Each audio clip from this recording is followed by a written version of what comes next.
Hello, welcome to today's The Art of Feeling Better podcast. And I'm really excited. I'm just waiting to be joined by the beautiful Doutzen.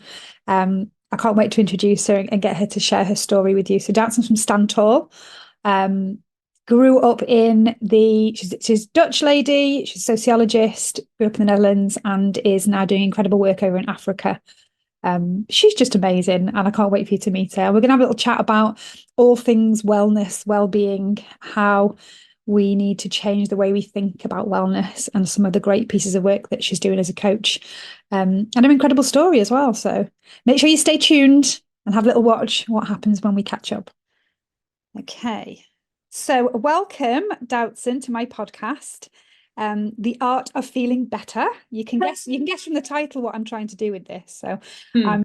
I'm wanting to have conversations with as many of my friends that I've met over the years as possible, especially those people who are doing great things with their communities, or have a story to share or have some wisdom to share. So I was really excited when I first met you because I knew I was going to do this. I thought, oh, wow, what a brilliant story, what a brilliant person, and how great it would be for us to catch up, especially with you being so far away, and we're doing very similar things, I feel, but in very different spaces. So I thought that would be great to kind of just chat and just find out more about you and the great work that you're doing. So, and this is just a chat. There's no particular questions really until the end. I got a couple of questions at the end that I'd like to ask you, but just really an introduction to you and anything that you feel comfortable sharing about who you are, what it is that you're doing, and why your role is so important to you, and why you're passionate about what you do. So take the floor. Feel free to share as much as you're happy to share about you. Well, thanks, Jane. Thanks for having me. And yeah, please also jump in or cut me short when something goes in a direction that you're like, oh, I want to know something about it, or and Oh, take it away.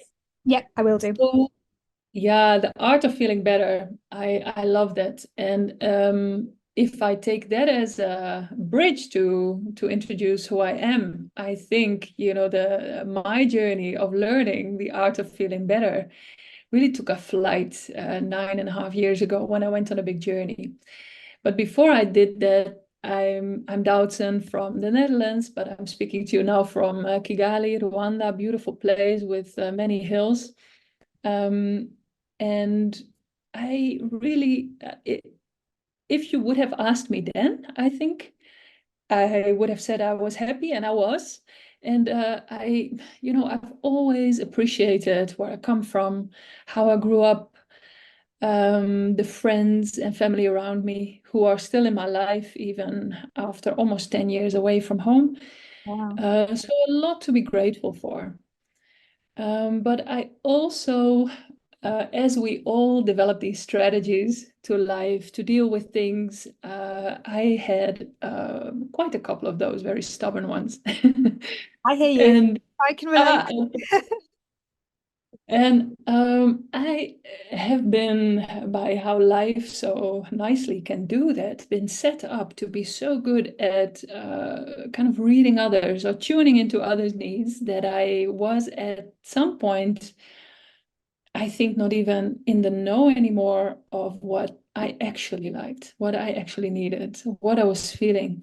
So I had once, what just comes to mind now, that I was at some point in somebody's hands, almost somebody who was working with me a bit and with my body.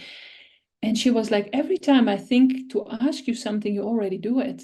Yeah. And she was like, it's like as if you're so tuned to the outside, but now feel your feet. And I couldn't even feel my own feet. Yeah. So I was far removed from I think, the if the art of feeling better is about also being honest about what you're feeling Yeah. and starting there, then I had some work to do there. Yeah. And for me, a couple of things came together, like a long dream that I had to live abroad, to explore the world, to explore Africa. I'm from this, rural area in the Netherlands, and the Netherlands is a tiny country to begin with. So I always had a bit of curiosity. And when at some point a long relationship ended, and I had the luxury to quit my job, I had a bit of savings, and I was like, now it's my time to go on this adventure. And it was the first time for me to, I grew up with four siblings. I know you have four kids, but I have Yeah. we were the five at home. And so I grew up with them, then into the student home, then immediately moved in with my ex-partner at that time. So we were together for 13 years and I had never been alone. Wow. So on this journey, I had to, I had to, I wanted to make my own decisions. Yeah. And, and that was just very, very healthy. You just felt So, called to go. That was your just you needed to spread your wings because I had a very similar experience that I've just been recording it actually, which is no coincidence. Very, very similar. Just feel the need to yeah, explore and go, wow. yeah, it was something that I knew. I woke up one night with the knowing and the direction, like I have to, this is what I'm going to do. I'm going on a journey. Yeah. And there was no doubt in my mind. Yeah. There was no doubt. And it was a certainty. And so I started telling people about it, and they immediately believed me. And I didn't even prepare much other than, just practically making sure that I could leave. And Yeah. also, I wanted to do in such a way that there would not be some sort of reason that wasn't really from the heart to come back, you Okay. know? Yeah. I Yeah. mean, not that I wouldn't want to come back, but at least I wanted my focus to be forward or to be outward and to be able to follow what I thought I should follow. And not that there was some reason like a house or some sort or some job or Hi. Yeah. something to, yeah, no excuse. Yeah. That's great. That takes courage, real courage. But when you know, your soul tells you, doesn't it? It lights up and tells Yeah. you to go. Yeah, so it didn't feel like I needed courage because it would have been harder to stay. Yes. Then I had a lot of beautiful moments of, I felt like almost, yeah, messages from the universe that I was on the right path. Yeah.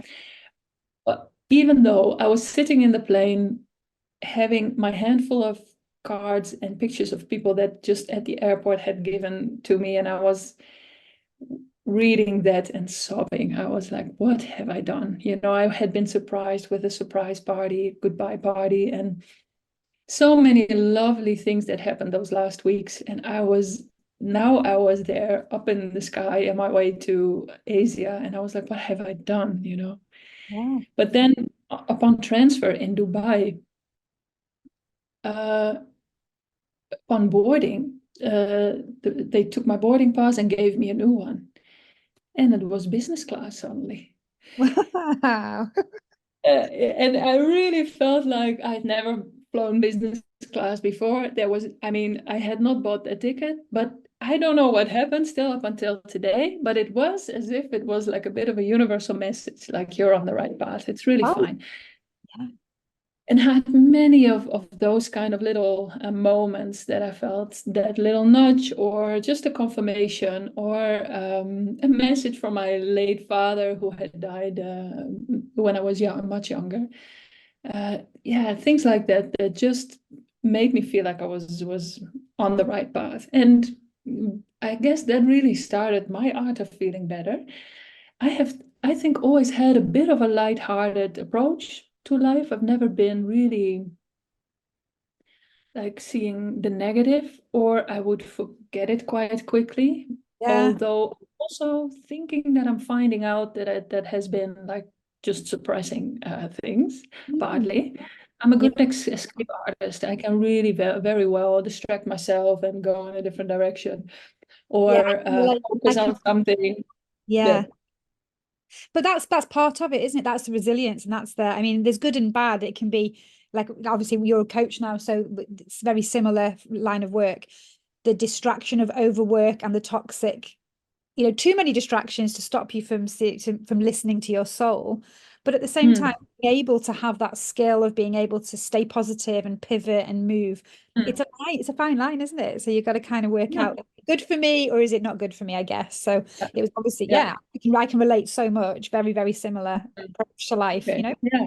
Mm, And probably, I think I'm now at a moment where I'm much more able and equipped to look at that and to go into the the parts that need some unearthing, and just I feel much safer with feeling things, and Yeah. so that really helps to feel better and to be more, yeah, more real with myself. I think I've always been,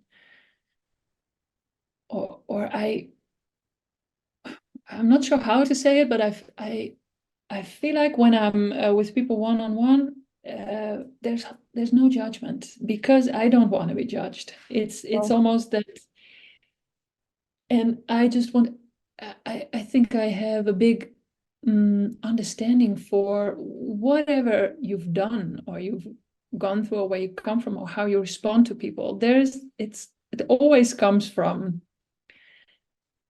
um, I mean, a good intention somewhere, and or a reason. And even if there's no reasons, we are human, and it's so it's part of the yeah. experience, isn't it? And I think, do you think that, I want to talk about Stand Tall in a moment and your sort of journey to how that's sort of progressed for you. But do you think that that's, so for me, for coaching, and I'm sure you'll agree, but that's why I'm asking you the question, the whole empathy, compassion, and no judgment, it's just the crucial formula, isn't it? You just, if you can be Mm, in that space with someone where you're just bearing witness and you're just in that space with them, I feel like that's the key to be able to support somebody through a space in a healthy way. But that, not just what yeah. you saying, that really landed, no judgment, no matter what someone's experienced. It's a human experience, and feeling safe enough to explore that is definitely for me the key. The art, like you say, it's an art, it's a practice Yeah. of how to feel better. And that's, yeah, maybe that's why a lot of us have kind of been nudged towards this industry of trying to do our own Mm, shit, trying to work through our own mm, stuff to build the toolkit and to process stuff, and then to pass that wisdom and that toolkit on in the best way yeah. possible. So tell me about that sort of progression from when you made that move, and how you came to do the work you're doing today, and how Stand Tall came Mm, to. yeah. I was already in coaching when I was still in the Netherlands, and I think I might have gotten did a little bit of a different order to things. I think, health and sickness, illness has always been a bit of a theme. Not always, but the first maybe 20 something years of my life was always a theme. I've been sick quite severely. It's a miracle I'm still here. When I was a baby, and the first 2 years, like the were I spent a lot of time in hospitals, and I think that already from that age set me up to kind of scan my environment. What do I need to do to not be abandoned? That was kind of, I think, my uh, that became like the primary thing for me to do.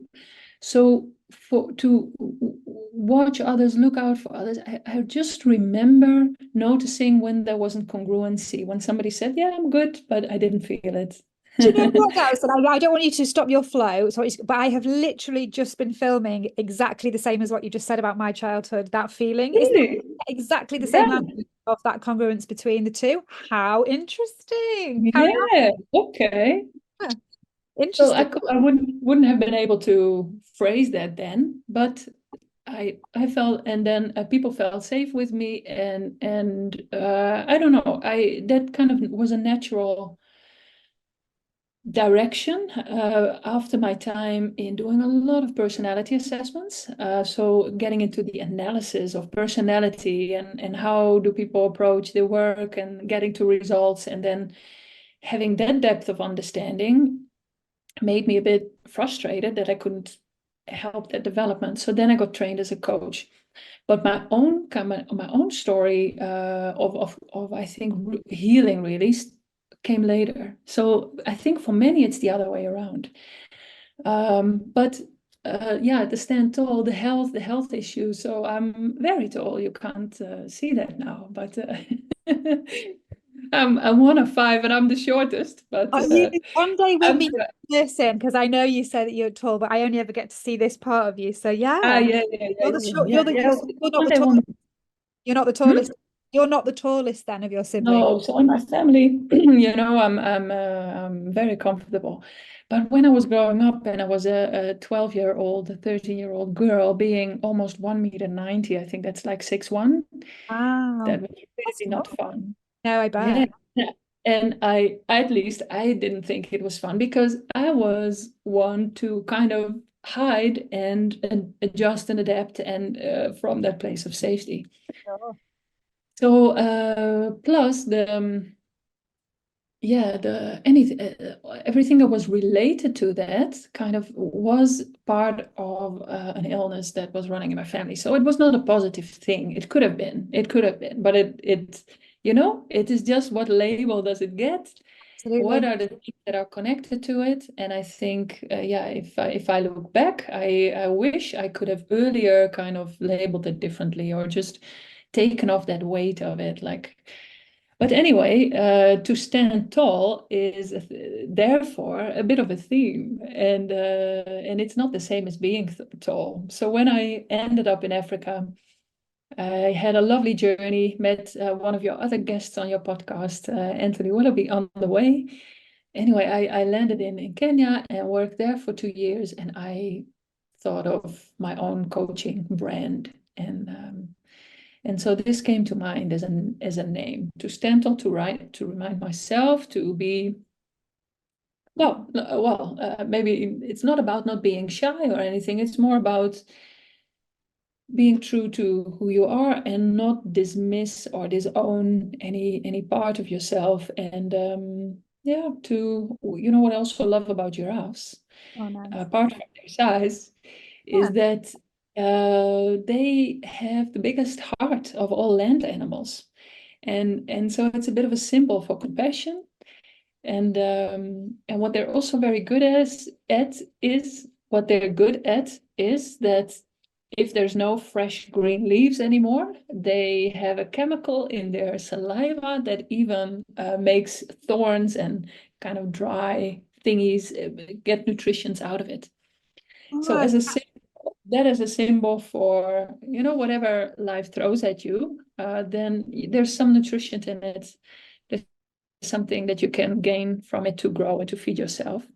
So super I clever. love Super clever. Just tell me again what animal reference that was in case it broke up. giraffe. Giraffe. Beautiful. I've got some friends who absolutely love giraffes. And you know, some of the work that I'm starting to do now, based on my authentic path from childhood, is around the medicine wheel and is around animal Mm. medicine and plant medicine and all the different bits of wisdom. So there's a lot in that. There's a lot in the metaphor that we can learn from animals and how they behave and adapt. So I absolutely love that. I love it. Sorry, Ah, carry on. I won't interrupt again. well, I want to ask you something if you know something, but we can maybe do that afterwards. I'm not sure if I should mention it here, but the dream arc from the Gene Keys. Have you heard of that? I haven't, but no, I'm going to look at that. Oh, I think you will absolutely love it. It's a combination of are you familiar with the work of the Gene Keys? Yes, but I've not seen a Okay. gene. All right. So maybe I don't know if it's a variation on it, but it's really based on personal journeys around wisdom keepers, ancient indigenous wisdom, animal wisdom, medicine people, and it's a beautiful program, I think, that you will really enjoy. Might get you to But put on a side note, the dream arc from the dream. Gene Key. Okay, Really. okay. I didn't. I think you might have I'll broken up. look at the link and share it with you, and other Sounds. people are interested. You can post it, I guess. Link it Yeah, for sure. somewhere. No, I'm not sure, but yeah, it's something that it sounds like something that I would already know about, but it's not. It's Mhm. not my radar. I'm So not sure how known it is or how long it's been around. But yeah, I think you should. This one you have to well, look into. do you know what? I am very good at listening to my soul, and when I speak to people, things light up and point me in a direction. So there's definitely some wisdom that I can get from this conversation. That will be another little direction for me to Mm. for sure. I absolutely love it. So, but I interrupted you to get back to the giraffe metaphor because I wasn't sure if you'd broken up. So just rewind me back to that point where you were looking at your coaching model and how you wanted to rebrand things. Now you're having this. I mean, I guess although it was a new start, you were bringing your old toolkit with you, and you were kind of you weren't completely rechanging everything. So did you just carry on working with business or with individuals? Did you totally Mm. rebrand? How did that work? At that time, I was working with a small team. We were working with corporates mostly, businesses, family businesses in Kenya, and so my Stand Tall, my coaching business was for individuals outside of necessarily a business focus, a bit more with different kind of questions. And then when I left Kenya, moved to Rwanda, I continued that work for a little bit as a branch of that Kenyan company here in Rwanda. But then in the time of COVID, kind of everything, all my contracts ended. And it was a moment that I reflected and kind of put or a bit more life into Stand Tall and used my international and my old network. And that's when Anthony and I started collaborating much more again, and where we started using also his beautiful methodologies into coaching approach. So And perfect, isn't it? It's so perfect. And there's things that I think we'll have more conversations, and maybe we'll jump on with Anthony. And there's a lot more I want to do with this podcast around the work that you guys are doing and how I can bring in my little bits, my mindset mojo, my framework, because it's so powerful, I think, isn't it? Your coaching and the framework is just something else. I'm so excited to see that progression and to be a part of the journey as well. So did you take everything? Obviously, you must have taken everything online at that point when yes, COVID yeah, hit. yeah. Was that a Yeah. challenge? How did you find that? Did you find it easier not being in the energy space so much? Because I know I found it easier sometimes to be that a little bit more distanced from the front line. But at the same time, you don't get that personal one-to-one when you're not able to be in a room with somebody. How was that for you? I didn't really have any issues with that, to be honest. Sometimes when working with teams, because that kind of work also still continued or popped up still every now and then I found it more challenging when, people's connections weren't great, or people would hop off, come back on, or didn't hear things. But one-on-one work works quite well online. I feel indeed, sometimes maybe people are even more comfortable in their own space, I and you agree. can be really, really focused. So I've not had any issues with that. Yeah, I like, and what I also like is that I'm working with people all over the world now from here, and that's perfect. Yeah. Incredible. So what is the onward journey? Do you know what the onward journey is, or are you kind of just finding your way through it? Is there a big plan for the work with Anthony and with how's it going to look? What's your plan? What's the big passion forward? Well, I feel like we're in a great momentum at the moment. So the direction that our work is going into, the people who are picking up on it, who are interested in it, who make beautiful use of it, like yourself, I feel like it's as if many things are coming together, and the direction seems to be much more personal growth, much more self-reflection, where we used to do a lot more focused on corporates and a bit more the business development, commercial, expanding the market kind of questions or strategy implementation. And now we still do that. It's also very fun to do that in a playful way and kind of break through the business jargon and have completely different kind of conversations with. And yeah, my time in Kenya with the Mas, I helped in that to learn from them and to hear them think about the future and strategy. And so all of that work became more playful and more interesting, more fun. But the whole path of the personal growth is one that I'm really enjoying, and I think we will continue on that path. If you ask me, like, what's your bigger plan? Where do you want to be by then and then? I'm not sure how to put any numbers or figures on that. I love to call it to be lost in the right direction. Oh, I love It's that. it's kind of it's kind of what feels good for me. Then there's still enough openness to play and explore and build and connect with people, and the direction is the right one, without having exactly points on the horizon. But I feel like there's different sides to what we do. So one is to take people into places like Mongolia, like Kenya, where those are such different places, and to be with people in a collective society who have strong communities, usually very strong values, who have a strong sense of identity often. They know who they are, they know what's important, they know how they can contribute to the collective. And it's a beautiful, those are beautiful areas to bring people to then reflect on what's important to them, who is our community, what makes us feel like we belong, what gives us clarity on our identity, what have been our hurdles and journeys and rivers to cross and mountains to climb. And it's just conducive for honesty and for self-reflection. So that, but obviously that's quite a special and thing to go on a journey like that. But we also do these and love to do these online. And so you mentioned a framework. We have a framework, we have a wheel. Well, it's all Anthony and a bit of my help in making it, given a bit of structure to it. But I think these metaphors, these ideas, and these stories enable conversations and they enable reflection. I don't feel like we figure out the perfect way to deliver it yet, but whoever is interested, we take them on a journey and they get something out of it. That's So the beauty.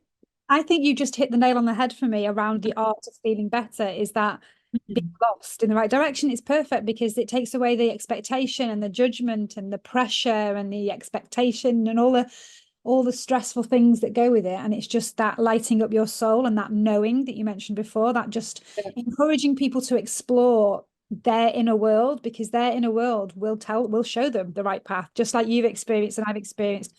You just know when it's right. And I think people have come so far away from that they can't assess what their body tells them and they can't get that feeling. So they just wait to be told what to do. But if we can use these brilliant tools, and you know that I've been using territory mapping in all of my communities, and I can't wait to develop it further and in so many different ways, just through metaphor and story, like you say, a bit more playful, dealing with the really challenging, difficult topics in a little bit of a lighter way without trivializing. And it's just incredible. It's so powerful. I've not really experienced any tools that have given me that much power before this, really. So I'm really grateful to have come across this, I've been very soft touch over the past year or so in my delivery, because I know, because I've been working with yourself and Anthony, the framework is so complex and so deep in the background that I'm just testing the water to try and see how I can translate that to my community and my spaces. So we've just been doing very basic stuff, but I'm really excited to see how we can embed the deeper learning and the deeper framework in. And I hopefully will be traveling as well. So I'm determined next year to come with you. And I want to come to Africa and I want to come to Mongolia. I can't do anything this year, but next year it would be great. That would be amazing. Yeah. So is there anything in particular? I'm going to just ask you my final 3 questions in a minute that I'm asking everybody. But just before I do, is there anything in particular that you want to share about your work? I know you've mentioned territory mapping and is there anything that you want me to get out there to my audience around what you're doing at the moment? Or do you think we pretty much covered? I think we covered enough of maybe what I do. What I would love to add is to invite people to all share, maybe get a bit looser with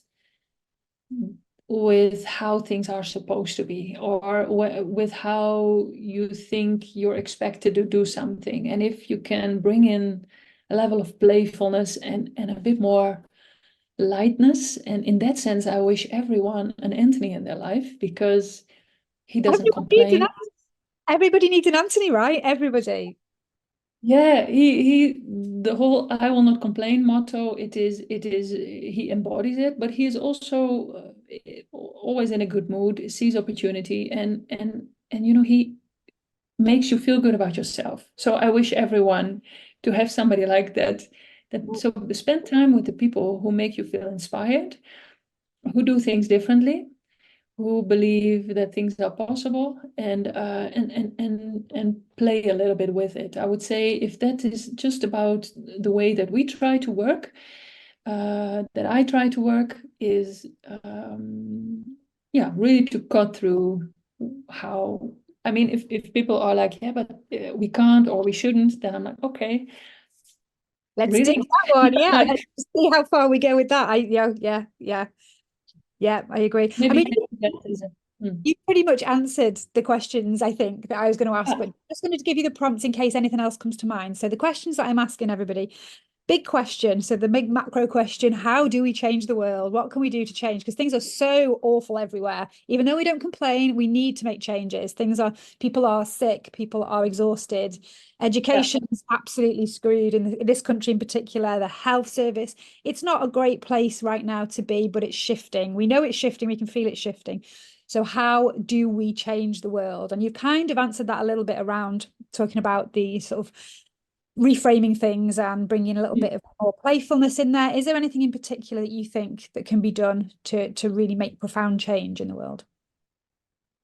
Big I question. think, oh yeah, it's a big question, and I don't know. There's not one answer. There's not a right answer. There's many angles to it. I think if we all learn a little bit more about self-awareness and about our own self-awareness, and if we move forward, all of us in, healing where we get reactive, healing where we get judgmental, healing where we get intolerant, all of these kind of things, then our hearts soften and our minds open, and we that is an energy or a vibration that will spread. So I think that is important work that we all have to do, and that is and I think there's something about collective energy. If more and more people do that, it will impact and affect the whole.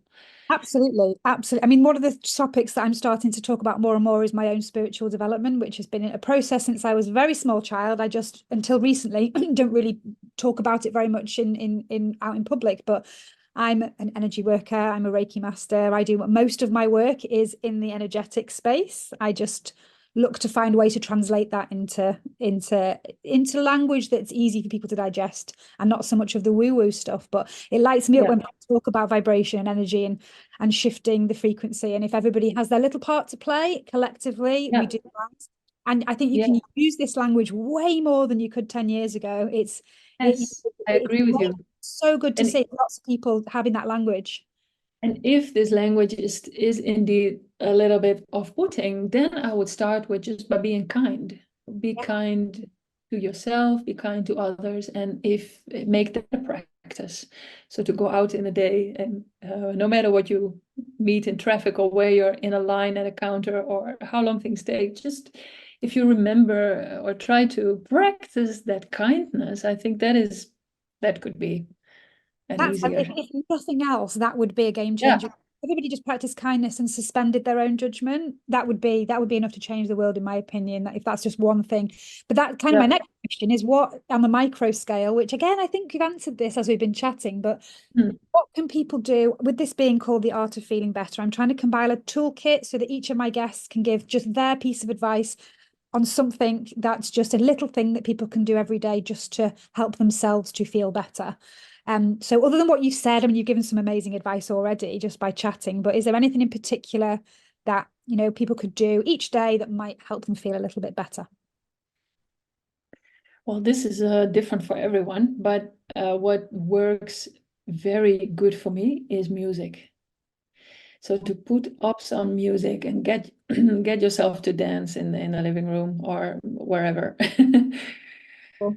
Yeah, music is like I think an immediate thing that can impact your mood, and so that could be a thing that's almost outside of yourself, and then it's like a friend that helps you to feel a little bit differently. So music is a friend, I would say. And another thing that I had to learn, and that helps me now a lot, is to tune in, have a moment of being honest about how I'm feeling. And even if it's shitty, because the art of feeling better is to want to feel better. But if you're not feeling good, to even acknowledge that usually makes you feel better. Yes. Yeah, it's So beautiful.